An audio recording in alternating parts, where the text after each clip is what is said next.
E se Deus te escolhesse para participar de um dos maiores milagres da história, mas quase ninguém lembrasse do seu nome?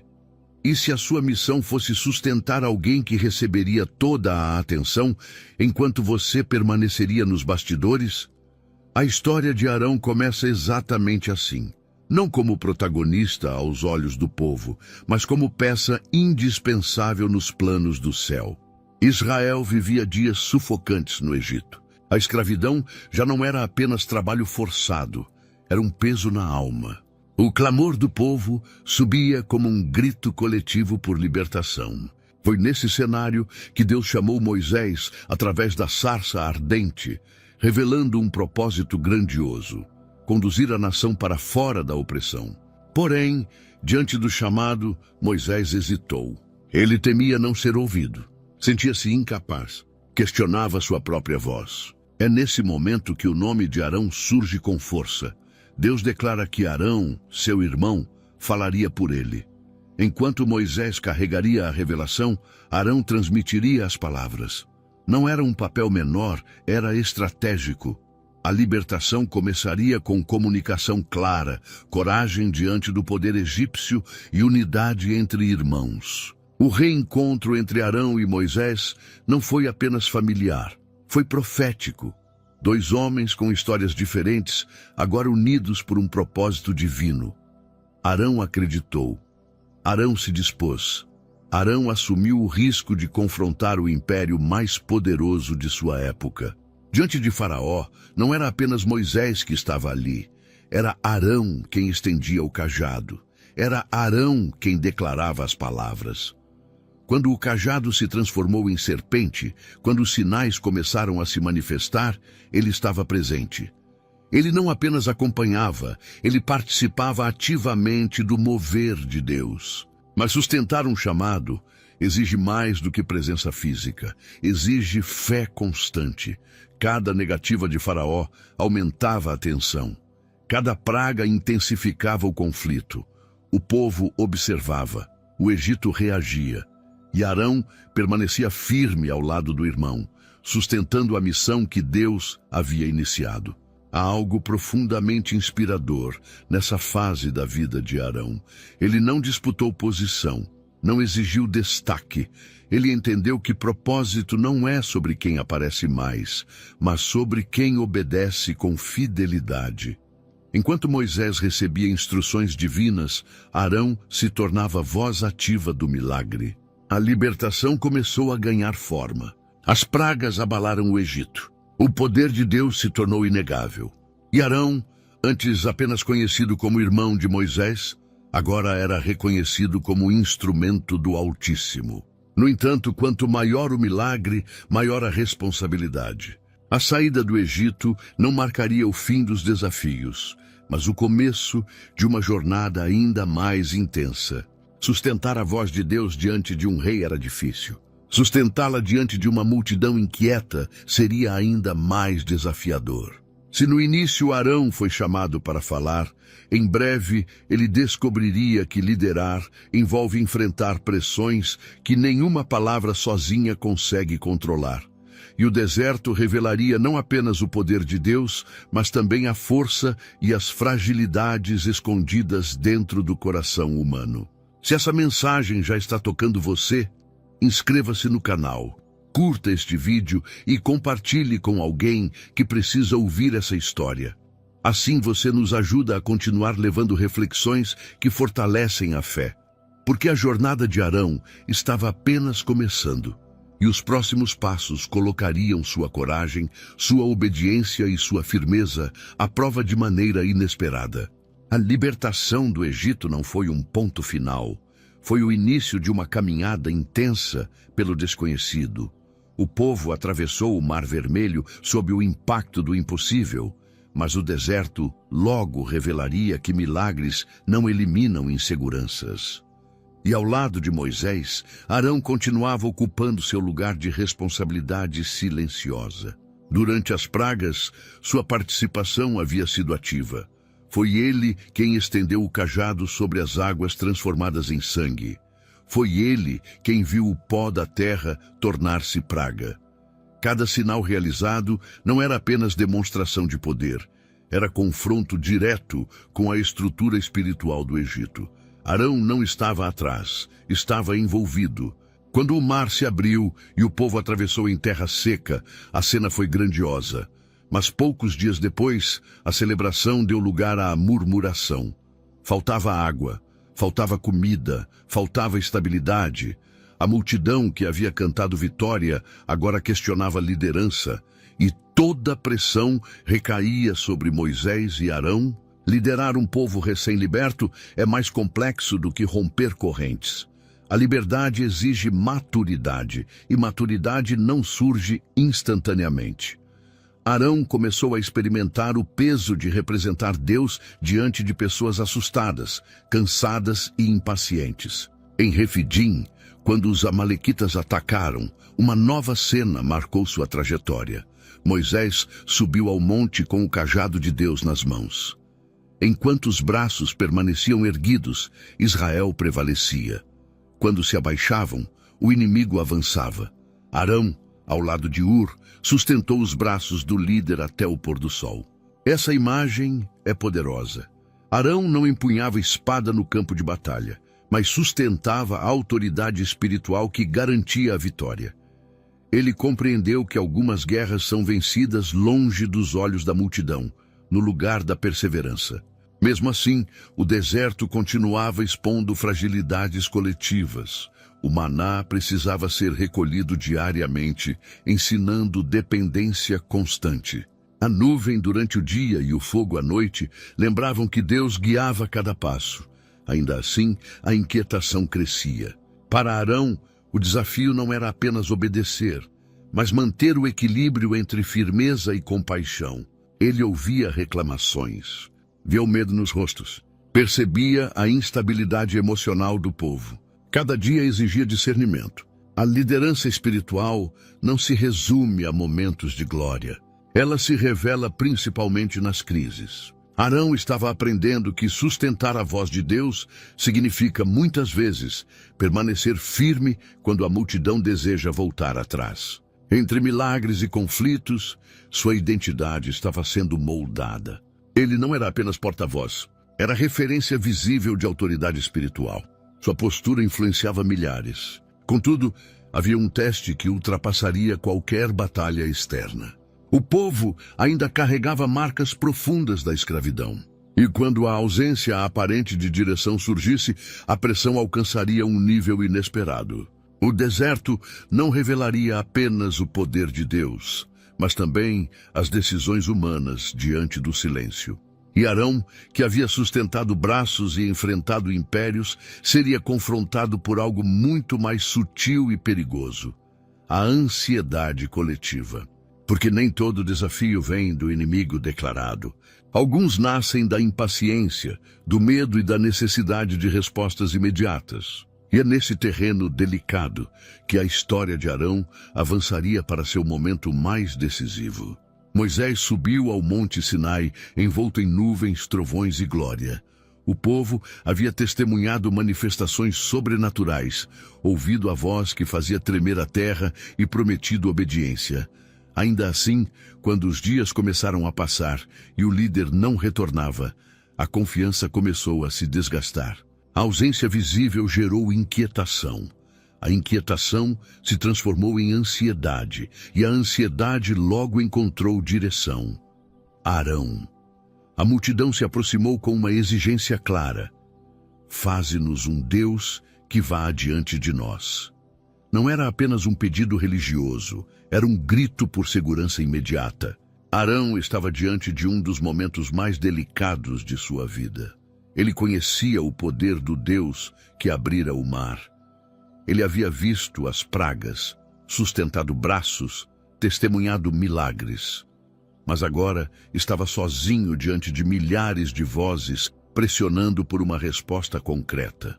A pressão coletiva é silenciosamente poderosa. Ela não chega com espadas, mas com insistência. Não ameaça diretamente, mas envolve emocionalmente. Arão poderia ter resistido com firmeza absoluta, poderia ter esperado, poderia ter conduzido o povo à paciência. Porém, Naquele instante ele escolheu ceder. Pediu ouro, recebeu brincos, fundiu o metal, moldou um bezerro. O símbolo era familiar aos olhos de quem crescera no Egito, algo visível, tangível, controlável. O povo celebrou, cantou, dançou, declarou que aquele objeto representava a libertação que haviam experimentado. O contraste é profundo. Dias antes, haviam ouvido a voz do Deus invisível. Agora, celebravam diante de uma imagem moldada por mãos humanas. E Arão, que havia sido voz da revelação, tornava-se facilitador da concessão. Talvez ele tenha pensado que aquilo acalmaria a multidão temporariamente. Talvez tenha acreditado que poderia administrar a situação depois. Mas decisões tomadas, sob pressão, raramente permanecem pequenas. Elas se expandem. Quando Moisés desceu do monte trazendo as tábuas da aliança, encontrou o som da celebração distorcida ecoando pelo acampamento. O momento que deveria marcar o estabelecimento da lei tornou-se cenário de decepção. As tábuas foram quebradas. A indignação era visível. Arão tentou explicar. Falou da insistência do povo, mencionou o ouro lançado ao fogo, como se o resultado tivesse surgido quase por si mesmo, mas a responsabilidade permanecia. Ele havia permitido que o medo substituísse a convicção. Esse episódio não revela apenas uma falha individual. Ele expõe uma verdade espiritual profunda. Líderes também enfrentam fragilidades. Fé não elimina vulnerabilidade. Autoridade não impede erros. A história de Arão deixa claro que até os escolhidos podem vacilar quando a pressão ultrapassa a vigilância interior. O impacto foi severo. Consequências se espalharam pelo acampamento. O povo colheu os frutos da própria impaciência. E Arão precisou conviver com a memória daquele dia. Ainda assim, algo surpreendente se desenhava nos bastidores do plano divino. A falha não encerraria sua história. O erro não apagaria seu chamado. Deus não ignora transgressões, mas também não descarta aqueles que se arrependem. A queda de Arão tornou-se marco de aprendizado. Ele havia cedido diante da multidão. Em breve, precisaria aprender a permanecer firme mesmo quando ninguém aplaudisse. Porque o Deus que confronta também restaura. E aquele que falhou sob pressão ainda seria vestido com vestes sagradas e colocado entre o povo e a presença divina. A jornada não terminaria na vergonha. Ela avançaria para um chamado ainda mais elevado. Depois do episódio do bezerro de ouro, muitos poderiam imaginar que a história de Arão chegaria ao fim. A falha havia sido pública, a consequência severa. Mas o agir de Deus não segue a lógica humana. Em vez de descartá-lo, o Senhor o chamou para uma função ainda mais elevada, o sacerdócio. Entre todas as tribos de Israel, Arão foi separado para exercer o papel de sumo sacerdote. Não era apenas uma posição de honra, era um encargo espiritual profundo. Ele seria o mediador entre Deus e o povo, o homem que entraria na presença divina representando toda a nação. As vestes sacerdotais não eram simples roupas cerimoniais. Cada detalhe carregava significado. O peitoral com 12 pedras representava as tribos de Israel sobre o coração do sacerdote. O éfode simbolizava serviço. A mitra sobre a cabeça trazia a inscrição que lembrava santidade.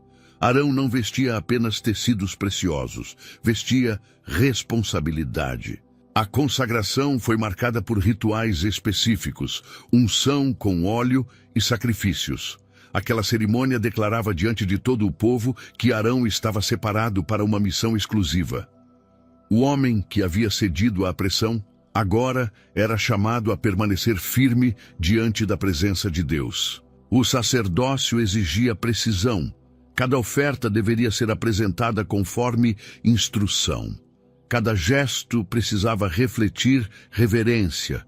Não havia espaço para improviso quando se tratava do sagrado. A proximidade com a glória exigia obediência cuidadosa. Foi nesse contexto que ocorreu um dos momentos mais dolorosos de sua trajetória. Nadab e Abiú, filhos de Arão, ofereceram fogo estranho perante o Senhor, desconsiderando as orientações estabelecidas. A resposta foi imediata. A santidade divina não poderia ser tratada com descuido. O texto bíblico registra algo impressionante. Arão permaneceu em silêncio. Não há registro de protesto, não há relato de revolta, apenas silêncio. Esse silêncio não era indiferença, era reverência diante da justiça divina. Como pai, a dor era profunda. Como sacerdote, a responsabilidade era ainda maior. Esse episódio revela a dimensão real do chamado. Servir a Deus não é apenas experimentar momentos de glória, é lidar com o peso da responsabilidade espiritual. Arão precisava compreender que estar perto da presença exige mais do que intenção, exige alinhamento. Mesmo assim, o sacerdócio também representava misericórdia. Era por meio dele que o povo encontrava reconciliação. Era através de suas mãos que sacrifícios eram apresentados, simbolizando perdão e restauração. Arão se tornava ponte entre a fragilidade humana e a santidade divina. Sua história começava a ganhar novos contornos. Aquele que havia sido pressionado pela multidão agora precisava sustentar firmeza diante do próprio altar. A liderança deixava de ser apenas pública e tornava-se profundamente espiritual. O deserto continuava sendo cenário de aprendizados. O povo ainda enfrentava desafios, mas agora havia uma estrutura espiritual estabelecida. O sacerdote carregava sobre o peito os nomes das tribos e sobre os ombros o peso de representá-las. Arão estava aprendendo que restauração não significa ausência de consequências, mas oportunidade de maturidade. O erro do passado não definia seu futuro, mas servia como memória constante da necessidade de vigilância. E enquanto o sacerdócio se consolidava, novas tensões começavam a surgir dentro da própria liderança. Porque o maior desafio nem sempre vem de fora. Às vezes, ele nasce entre aqueles que caminham ao seu lado. A jornada de Arão ainda enfrentaria conflitos internos, questionamentos e provas que exigiriam não apenas vestes sagradas, mas coração firme e postura inabalável. O sacerdócio estava estabelecido, mas a estabilidade ainda não. Liderar Israel no deserto significava conviver com ciclos constantes de insatisfação. E desta vez, a tensão não viria apenas do povo, mas de dentro da própria liderança. Miriam e Arão questionaram Moisés. A crítica parecia sutil, mas revelava algo mais profundo, comparação e desconforto com a posição que cada um ocupava.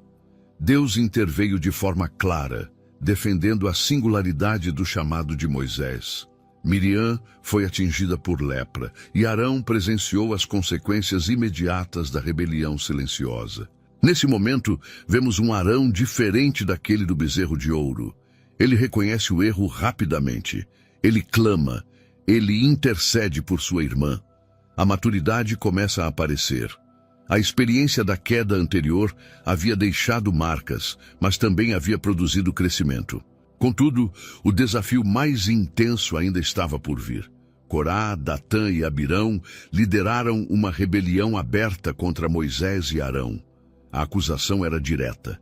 Todos eram santos. Por que apenas eles lideravam? O questionamento não era apenas político, era espiritual. Colocava em dúvida a legitimidade do sacerdócio. A tensão tomou conta do acampamento. Deus respondeu de maneira decisiva. A terra se abriu, consumindo os líderes da revolta. Ainda assim, no dia seguinte, a murmuração continuou. O povo acusou Moisés e Arão pelas mortes. A atmosfera estava carregada. Então veio a praga. Ela se espalhava rapidamente pelo acampamento. Pessoas começavam a cair. O juízo avançava como uma onda invisível. Foi nesse cenário que Arão recebeu uma ordem urgente: tomar o incensário, colocar fogo do altar e correr para o meio da congregação para fazer expiação. A cena é uma das mais poderosas de toda a sua trajetória. Arão corre. Ele não hesita. Ele não debate. Ele entra no espaço onde a praga estava avançando. Fica entre os vivos e os mortos. O incenso sobe. A intercessão é feita. E o avanço é interrompido. Esse momento redefine sua história. O homem que um dia cedeu à pressão, agora se posiciona com coragem diante do perigo. Ele não se esconde atrás de justificativas. Ele se coloca no meio da crise para proteger o povo. A imagem é profundamente simbólica.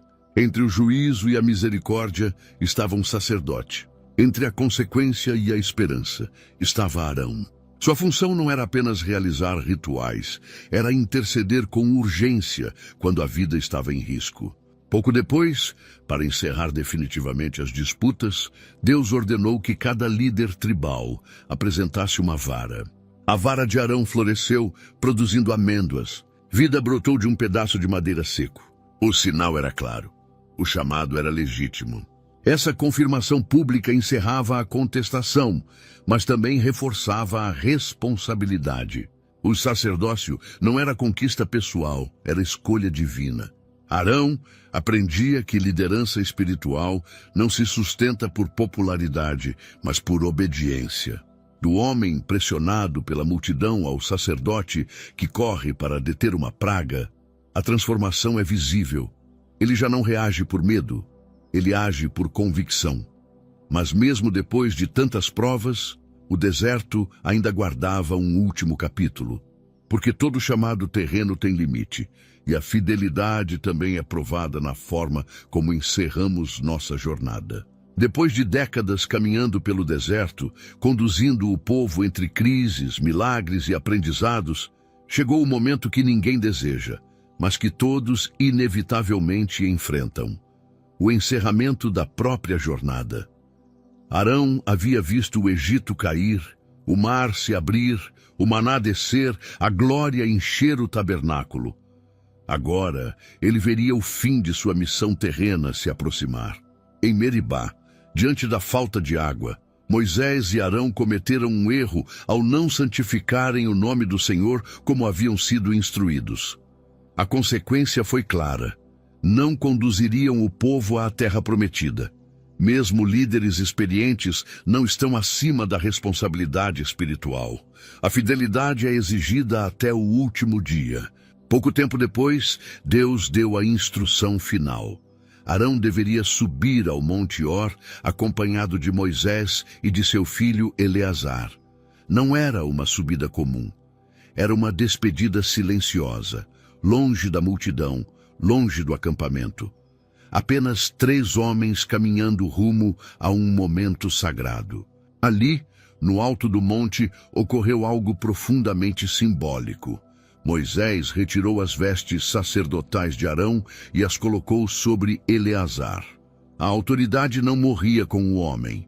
Ela continuava através da linhagem estabelecida por Deus. O sacerdócio não era propriedade pessoal, era missão transferida. Arão não lutou contra o momento. Não há registro de resistência. O homem que enfrentou impérios, pressões populares e rebeliões internas agora enfrentava a própria finitude com serenidade. Há algo poderoso nessa imagem: terminar a jornada consciente de que se cumpriu o propósito. A morte de Arão no Monte Hor marcou o fim de uma era. Quando Moisés e Eleazar desceram, o povo compreendeu o que havia acontecido. Israel chorou por 30 dias. Aquele que fora voz, sacerdote e intercessor, deixava não apenas memória, mas legado. Arão não entrou na terra prometida, mas abriu caminhos espirituais que sustentariam gerações. Ele foi o primeiro sumo sacerdote. Foi o homem que carregou sobre o peito os nomes das tribos. Foi aquele que correu com o incensário e se colocou entre vivos e mortos. Foi o líder que falhou, aprendeu, amadureceu e permaneceu. Sua história nos lembra que Deus não procura perfeição impecável, mas corações dispostos a crescer.